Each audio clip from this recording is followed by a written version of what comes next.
الحمد لله رب العالمين والصلاة والسلام على سيد الأنبياء والمرسلين محمد وعلى آله وأصحابه أجمعين اللهم صل على سيدنا محمد وعلى آل سيدنا محمد وبارك وسلم.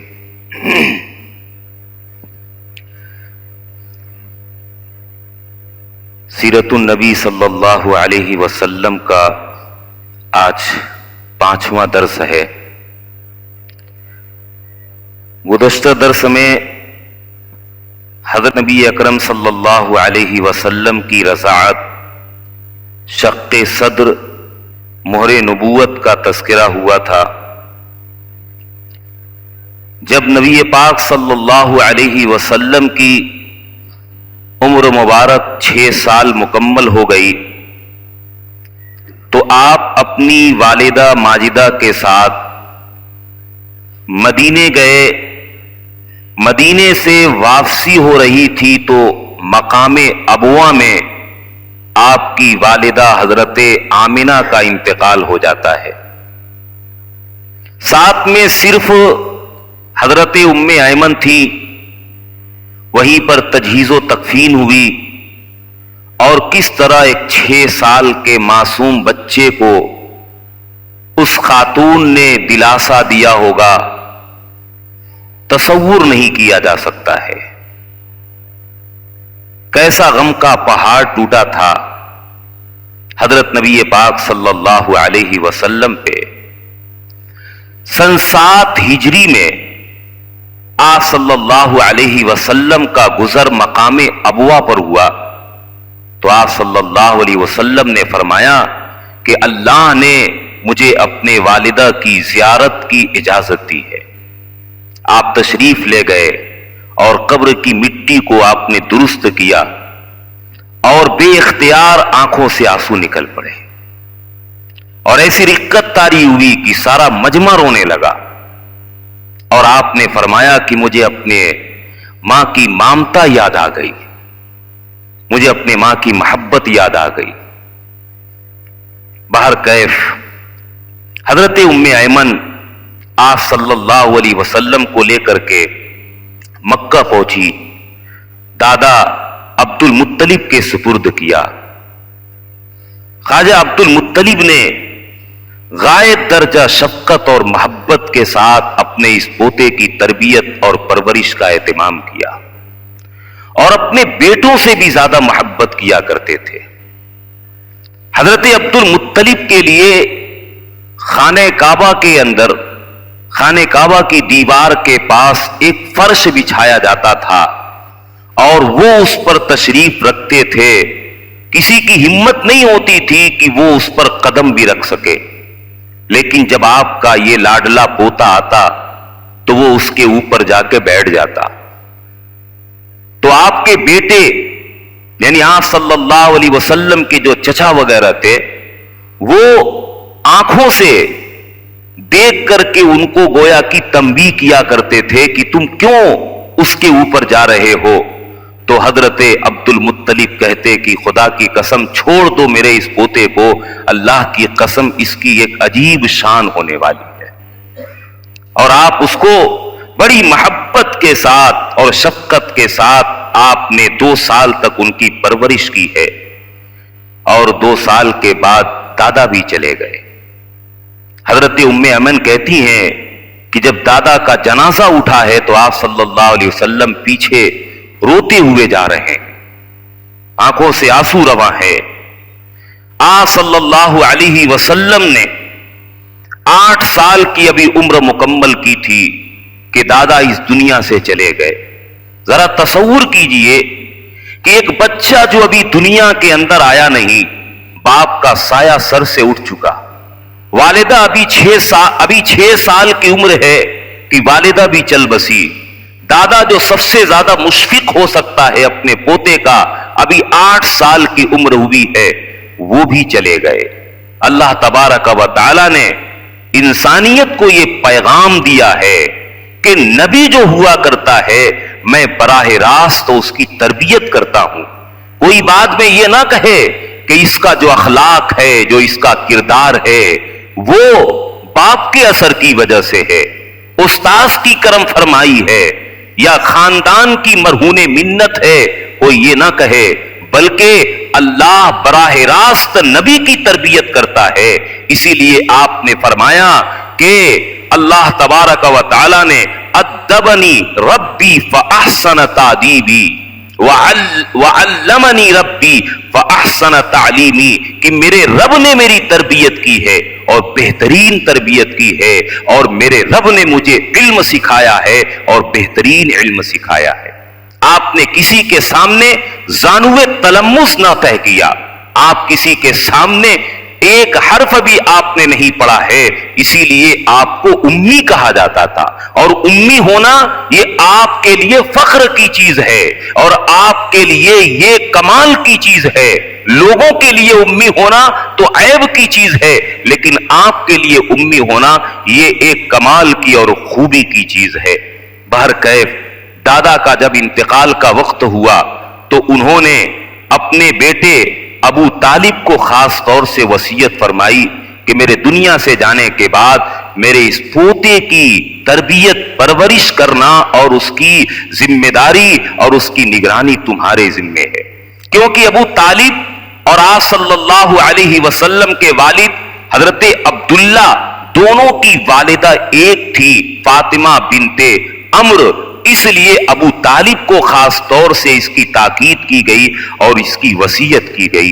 چنانچہ ابو طالب نے نبی پاک صلی اللہ علیہ وسلم کو اپنی اولاد سے زیادہ عزیز رکھا، محبوب رکھا، باوجود کہ ابو طالب کے 4 بچے تھے، ایک کا نام خود طالب تھا جس کی طرف منسوب کر کے ان کو ابو طالب کہا گیا، اور دوسرے حضرت علی تھے، تیسرے حضرت جعفر طیار رضی اللہ تعالیٰ عنہ تھے، اور اسی طریقے سے ایک اور تھے حضرت عقیل، غالباً ان کا نام تھا۔ اس طرح 4 بچے تھے حضرت ابو طالب کے، اور خود بھی انتہائی تنگ دست تھے، لیکن اللہ رب العزت نے گویا کی انتظام فرمایا تھا، کیونکہ ابو طالب کے دل میں جو مروت تھی، جو نرمی تھی، جو محبت تھی، وہ کسی اور کے دل کے اندر نہیں تھی۔ ابو طالب نے نبی پاک صلی اللہ علیہ وسلم کی تا دم حیات جو ہے حمایت کی ہے، اور ان کی تربیت اور کفالت کا گویا پورا حق ادا کر دیا ہے، حتیٰ کہ نبوت ملنے کے باوجود آپ ایمان تو نہ لا سکے، لیکن ہر طریقے سے آپ صلی اللہ علیہ وسلم کی پشت پناہی کرتے رہے۔ ایک واقعہ ابو طالب کے زمانے کا ہے کہ جب وہ آپ صلی اللہ علیہ وسلم ان کی تربیت اور پرورش میں تھے تو مکے میں قحط پڑ گیا۔ لوگ آئے اور ابو طالب سے کہا کہ آپ لوگوں کو لے کر کے چلیں اور دعا کریں کہ اللہ باران رحمت کا نزول فرما دے۔ ایک مجمع کے ساتھ ابو طالب نکلے اور اپنے اس بھتیجے کو بھی ساتھ لیا اور لے کر کے گئے، اور آپ صلی اللہ علیہ وسلم کی پشت کو خانہ کعبہ کی دیوار سے لگا دیا، اور آپ صلی اللہ علیہ وسلم نے اپنی انگشت شہادت، اپنی انگلی کو اٹھایا، اور آسمان میں کہیں بھی بادل نہیں تھا، لیکن یوں جیسے انگلی اٹھائی تو ہر طرف سے امڑتے ہوئے بادل آ جاتے ہیں، اور پھر ایسی بارش ہوتی ہے کہ ندی نالے بھی بھر جاتے ہیں۔ ابو طالب نے اس موقع پہ چند اشعار کہے تھے، ایک مشہور شعر یہ بھی تھا، وَأَبْيَضُ يُسْتَسْقَى الْغَمَامُ بِوَجْهِهِ ثِمَالُ الْيَتَامَى عِصْمَةٌ لِلْأَرَامِلِ، کہ وہ خوبصورت، روشن اور منور چہرے والا کہ جس کے چہرے سے گویا بادلوں سے بارش مانگی جاتی ہے، جو یتیموں کا ماوا و ملجا ہے، اور وہ جو ہے بے سہاروں کا اور بیواؤں کا کیا ہے آسرا بن کر کے آنے والا ہے، یہ ابو طالب کا ایک مشہور شعر ہے۔ جب آپ صلی اللہ علیہ وسلم کی عمر مبارک 12 سال ہو گئی تو ایک تجارتی قافلہ ملک شام کے لیے روانہ ہوتا ہے۔ چونکہ عرب کی گزر بسر تجارت کے اوپر تھی، سال میں وہ 2 سفر کیا کرتے تھے، ملک شام کا اور یمن کا سفر ہوا کرتا تھا۔ ابو طالب نے تیاری کر لی اور یہ سوچ کر کے کہ لمبا سفر ہے، میرے بھتیجے کو تکلیف ہوگی، مشقت ہوگی، اس لیے ساتھ میں چھوڑ کے جانے کا فیصلہ کیا۔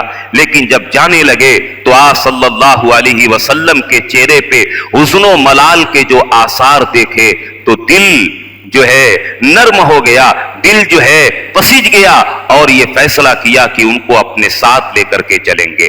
چنانچہ اپنے ساتھ لے کر کے روانہ ہوئے اور شام کے ایک شہر کے اندر جس کا نام بسرا ہے اس کے قریب پہنچے تو ایک بڑا صومعہ یعنی عبادت خانہ تھا عیسائیوں کا، جس میں ایک مشہور راہب تھا جس کا نام تو جرجیس تھا لیکن بحیرہ راہب کے نام سے اس کو جانا جاتا ہے۔ وہ ایک عجیب واقعہ یہ پیش آیا کہ عام طور پہ وہاں سے تجارتی قافلے گزرتے تھے، وہاں پڑاؤ ڈالتے تھے، لیکن وہ کبھی بھی اپنے اس عبادت خانے سے باہر نہیں آتا تھا۔ لیکن آج اچانک وہ باہر نکل کر کے آتا ہے اور مجمع عام میں جا کر کے لوگوں کو غور سے دیکھتا ہے ایک ایک کر کے، اور ایسا لگتا ہے کہ کچھ تلاش کر رہا ہے اور کسی کی جستجو ہے، کوئی جستجو ہے۔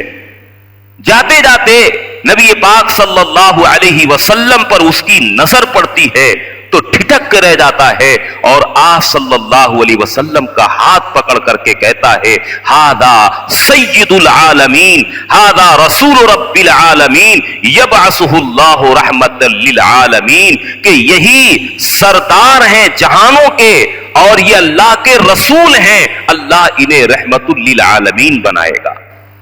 لوگوں نے کہا کہ یہ تمہیں کیسے پتا چلا کہ تم یہ بات کہہ رہے ہو؟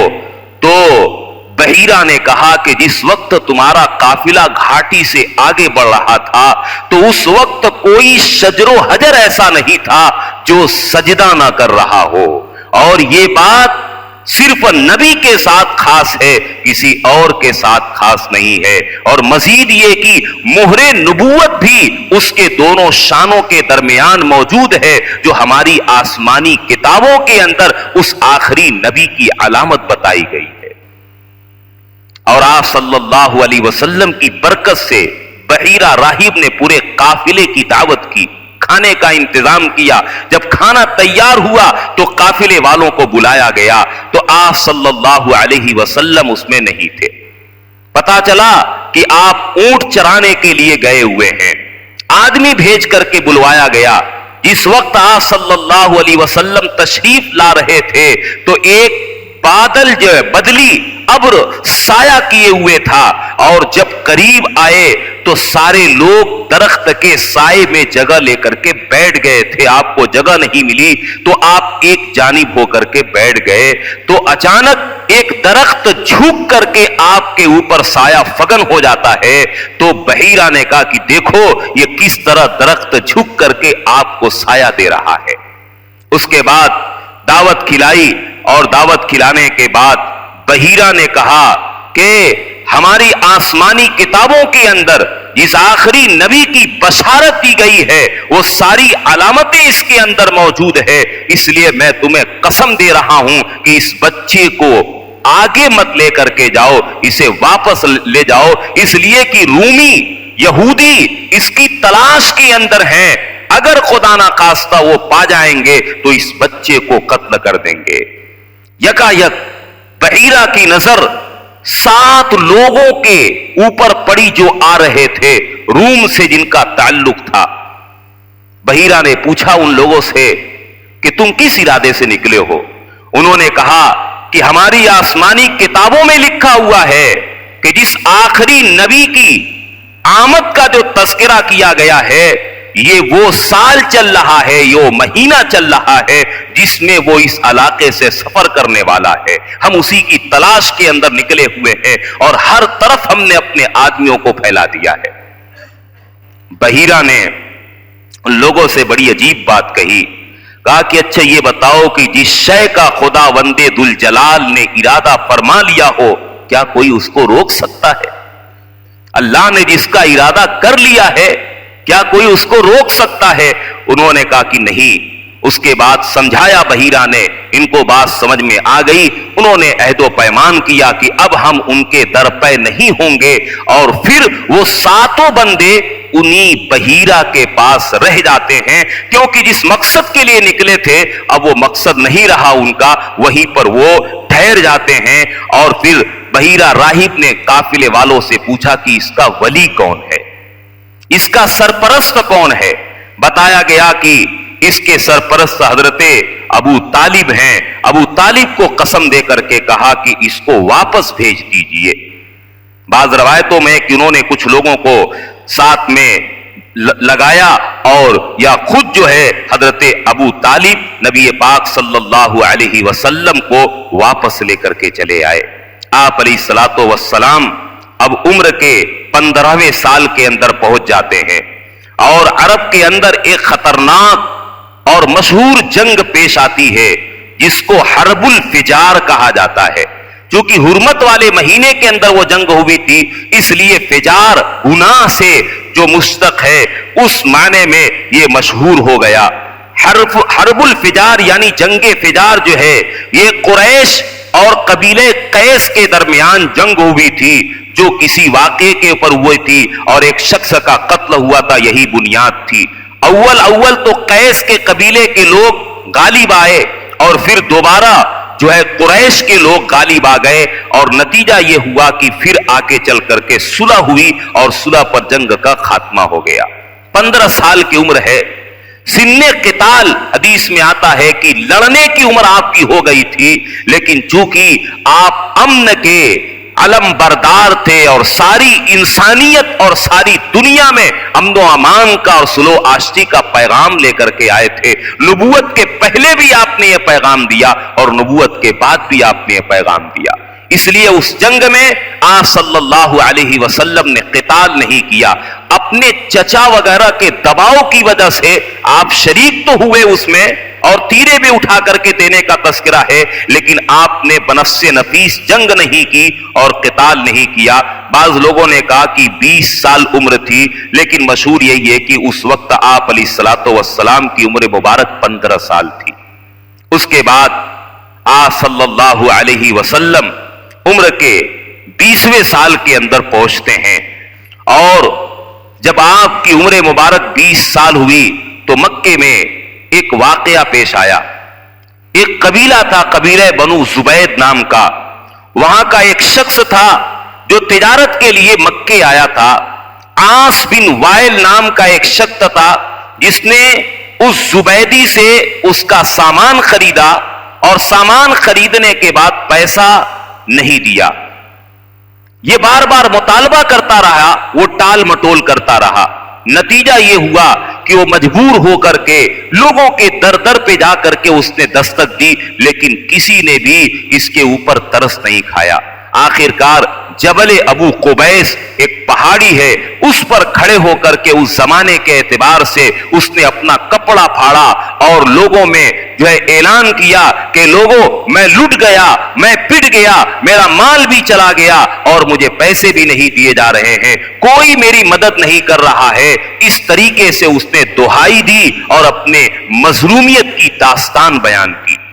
آپ کے چچا حضرت زبیر ابن عبد المطلب کو ترس آیا، اور وہ اور چند نوجوان اور آپ صلی اللہ علیہ وسلم بھی اس میں شریک تھے، انہوں نے کوشش کی اور عبداللہ بن جدعان نام کے ایک شخص تھے، اس کے مکان کے اندر بیٹھے، ایک مشورہ ہوا، معاہدہ ہوا، عہد و پیمان ہوا اس بات کے اوپر کہ کسی بھی ظالم کو آزاد نہیں چھوڑنا ہے، بلکہ اس کے ہاتھ کو روکنا ہے کہ وہ ظلم نہ کرے، اور کسی مظلوم کو بے یار و مددگار نہیں چھوڑنا ہے، بلکہ اس مظلوم کی مدد کی جانی چاہیے۔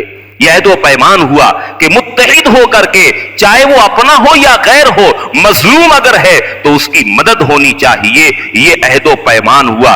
اس کو حلف الفضول یا حلف الفضول کہا جاتا ہے۔ یہ عہد و پیمان ہوا ہے جس میں آپ صلی اللہ علیہ وسلم بنفس نفیس شریک تھے، اور آپ فرمایا کرتے تھے کہ اس معاہدے کے مقابلے میں مجھے سرخ اونٹ بھی دے دیا جائے تو مجھے ہرگز پسند نہیں ہے۔ سرخ اونٹ عربوں کے یہاں بڑی قیمتی شے ہوا کرتی تھی، یعنی اگر مال و دولت بھی دے دیا جائے تو میں اس کو قبول نہیں کروں گا، بلکہ یہ جو معاہدہ ہوا ہے جس میں مظلوم کی مدد کا معاہدہ ہوا ہے، ظالموں کے ظلم کو روکنے کی بات کہی گئی ہے، میں اس بات کو بے انتہا پسند کرتا ہوں۔ اور آپ نے فرمایا کہ اگر اب زمانے اسلام میں بھی اس قسم کے معاہدے کی طرف بلایا جائے مجھے تو میں اس میں ضرور شرکت کروں گا اور اس کو قبول کروں گا۔ بہرحال یہ جو حلف الفضول یا حلف الفضول جو ہے، دراصل یہ ایک معاہدہ ہوا تھا جو قبیلہ بنو جرہم کے اندر بہت پہلے ایک اس طریقے کا معاہدہ ہوا تھا۔ اس معاہدے کی تجدید کی تھی حضرت زبیر بن عبد المطلب آپ صلی اللہ علیہ وسلم نے اور قریش کے چند جوانوں نے۔ وہ واقعہ یوں تھا کہ ایک زمانے میں ظلم کے خلاف 3 نوجوان اٹھے تھے اور تینوں کے نام میں فضل کا لفظ آتا ہے۔ ایک کا نام جو ہے فضل ابن وداع تھا، دوسرے کا نام فضل بن فضالہ تھا اور تیسرے کا نام فضیل بن حارث تھا۔ تو اس مناسبت سے اس کو فضول یعنی حلف الفضول کہا جاتا ہے۔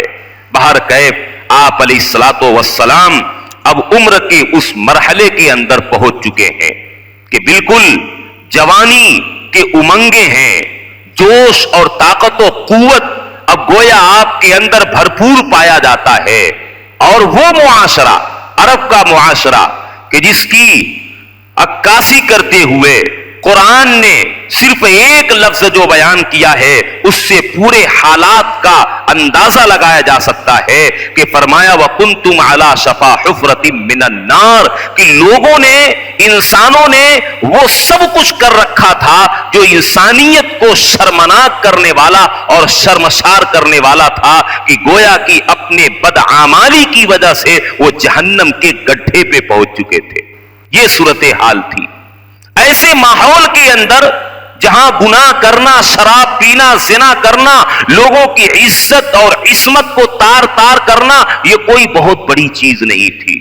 ایسے ماحول میں ایک جوان آنکھیں کھولتا ہے اور اس کی جوانی کیسی ہے کہ کہیں بھی انگلی بھی نہیں رکھی جا سکتی ہے، ایسی عفت پاک دامنی کی زندگی ہے کہ آپ علیہ الصلوۃ والسلام نے اس وقت جو ہے تجارت کا مشغلہ اختیار کیا۔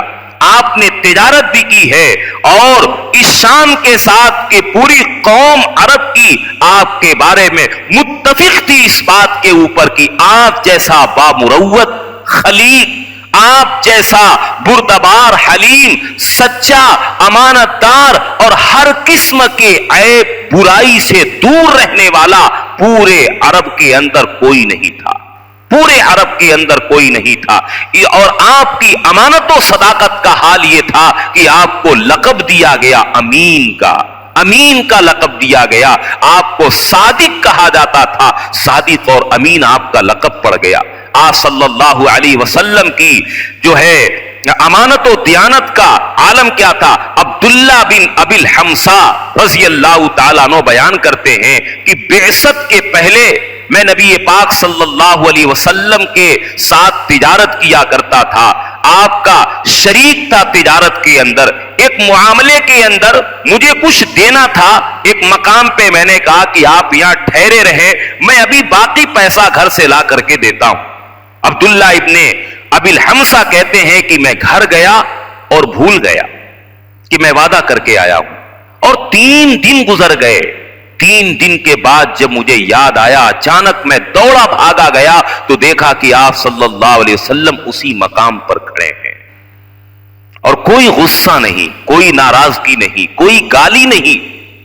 آج کا نوجوان تو ہر بات کے اندر گالی دیا کرتا ہے، ملاقات کے اندر ابتدا بھی ہوتی ہے تو گالی سے ہوا کرتی ہے، لیکن آپ اس معاشرے کو دیکھیے، اس معاشرے میں بھی کوئی ناراضگی اور کوئی دشنام ترازی نہیں۔ آپ صلی اللہ علیہ وسلم نے صرف اتنا کہا کہ عبداللہ تم نے مجھ کو زحمت دی، میں 3 دن سے اسی جگہ تمہارا انتظار کر رہا ہوں۔ 3 دن سے وعدہ تھا، آپ نے اس طرح وعدہ کا وفا کیا ہے اور اس وعدے کو پورا کیا ہے۔ قیس بن صائب مخزومی کہتے ہیں کہ زمانے جاہلیت میں حضور صلی اللہ علیہ وسلم کے ساتھ میں تجارت کیا کرتا تھا، وَكَانَ خَيْرَ شَرِيكٍ لَا يُمَارِي وَلَا يُشَارِي، کہ آپ بہترین شریک تجارت تھے، نہ کبھی جھگڑا ہوا کرتا تھا اور نہ کبھی قسم کا کوئی مناقشہ ہوا کرتا تھا، ایسی بہترین تجارت۔ اور آج ہمارے یہاں اگر تجارت پارٹنرشپ کے اندر ہو جائے اور چل جائے تجارت، تو چند مہینوں اور چند سالوں میں آپس میں اختلاف، ایک دوسرے پر تہمت اور ایک دوسرے پر الزام دے کر کے سب معاملہ ختم ہے۔ وہاں نبوت ملنے سے پہلے، بعثت کے پہلے کا معاملہ ہے کہ ایسی بہترین صاف شفاف تجارت اور اس طریقے کا معاملہ کہ کوئی اختلاف اور کوئی جھگڑا نہیں ہوا کرتا تھا۔ آپ صلی اللہ علیہ وسلم نے اس جوانی کی عمر میں بکریاں بھی چرائی ہیں۔ آپ نے قبیلے بنو سعد کے اندر اپنے رضائی بھائیوں کے ساتھ بھی بکریاں چرائی تھی، اور اس وقت جوانی کے اندر بھی آپ صلی اللہ علیہ وسلم نے بکریاں چرائی ہیں۔ اور آپ نے ایک موقع پر ارشاد فرمایا کہ ما من نبی الا ورع الغنم، کوئی نبی ایسا نہیں ہے کہ جس نے بکریاں نہ چرائی۔ لوگوں نے پوچھا کہ اللہ کے رسول آپ نے بھی؟ تو آپ نے فرمایا فقد كنت ارعاها على قراريط لاهل مکہ، کہ میں مکہ والوں کی بکریاں چرایا کرتا تھا چند قیرات کے اوپر اور اس کی اجرت کے اوپر۔ آپ صلی اللہ علیہ وسلم نے یہ پیغام دیا ہے اور یہ سبق دیا ہے آج کے نوجوانوں کو کہ تم کبھی اپنے گھر والوں پر بوجھ مت بنو۔ اگر عمر ہو چکی ہے، اس مرحلے کے اندر پہنچ چکے ہو کہ اب کچھ کر سکتے ہو، تو اپنے گھر کے اور اپنے گھر کے کاروبار کے اندر ہاتھ بٹاؤ، ماں باپ کا سہارا بنو، ماں باپ کا سہارا بنو، ان کے اوپر بوجھ بننے کی ضرورت نہیں ہے، اور کچھ کرو تاکہ تمہاری بھی ضرورت پوری ہو اور گھر والوں کی بھی ضرورت پوری ہو۔ آپ علیہ الصلوۃ والسلام کا اس میں پیغام ہے۔ لیکن آج کے ماحول کے اندر اگر دیکھا جائے تو 20 نہیں 25-30 سال ہو گئی، 40 سال، جب تک شادی نہیں ہے، شادی کے پہلے تک گویا کہ وہ بوجھ بنا ہوا ہے۔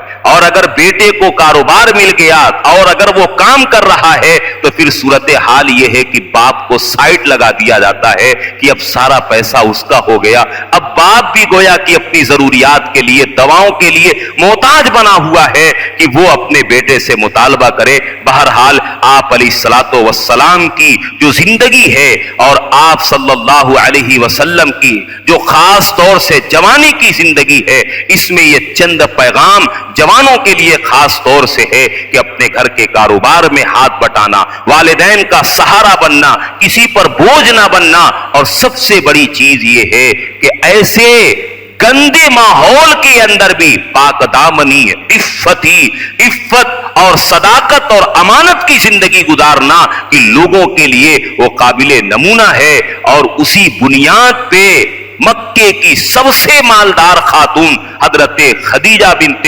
خویلد رضی اللہ تعالی عنہا آپ سے متاثر ہوتی ہے اور آپ کو اپنا سامان تجارت دیتی ہے، اور پھر وہی سبب بنتا ہے کہ حضرت خدیجہ رضی اللہ تعالی عنہا نے آپ کو نکاح کا پیغام دیا ہے، اور 25 سال کی عمر میں آپ صلی اللہ علیہ وسلم نے ان سے عقد مناکحت فرمایا۔ اس کی تفصیلات انشاءاللہ آئندہ درس کے اندر آئے گی۔ اللہ تبارک و تعالی ہم سب کو سنت اور سیرت کے مطابق زندگی گزارنے کی توفیق عطا فرمائے۔